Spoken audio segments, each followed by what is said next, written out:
ஸ்ரீமதி ராமானுஜாய நமக.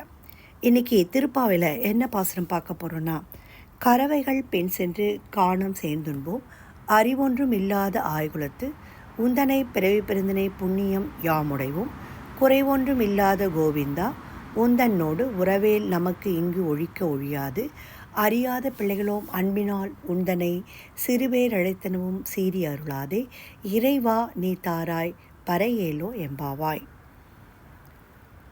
இது ஆண்டாளின் சரணாகதி பாசுரம். என்ன மாதிரி சொல்கிறாவா அப்படின்னா, எங்களுக்கு எதுவுமே தெரியாது, எல்லாமே நீ தான் அப்படின்னு சொல்லி கிருஷ்ணர்கிட்ட சரணாகதி பண்ணுறான். நாங்கள் எப்படிப்பட்டவங்கன்னா, கறவை மாடுகளுக்கு பின்னாடி போவோம், காட்டுக்குள் போவோம், எங்களுக்கு முறைப்படி சாப்பிடக்கூட தெரியாது, எந்த அறிவும் கிடையாது, ஆய்குல பெண்கள் நாங்கள். குறை ஒன்றும் இல்லாத கோவிந்தா கிருஷ்ணா, உனக்கும் எங்களுக்கும் உறவு இருக்குது, நீ தான் எங்களை எல்லோருக்கும் தலைவனாக இருக்கிறாய், எனவே இந்த உறவுக்காக எங்களை காத்துள்ள வேண்டும் என்றார்கள். நாங்கள் அறியாத பிள்ளைகள், அன்பினால் சிறு பேரை அழைத்தால் கோபப்படாதே, நீதான் எங்களுக்கு பறை என்னும் பரிசை தர வேண்டும் என்றார்கள். ஆண்டாள் திருவடிகளே சரணம். எம்பெருமானார் ஜீயர் திருவடிகளே சரணம்.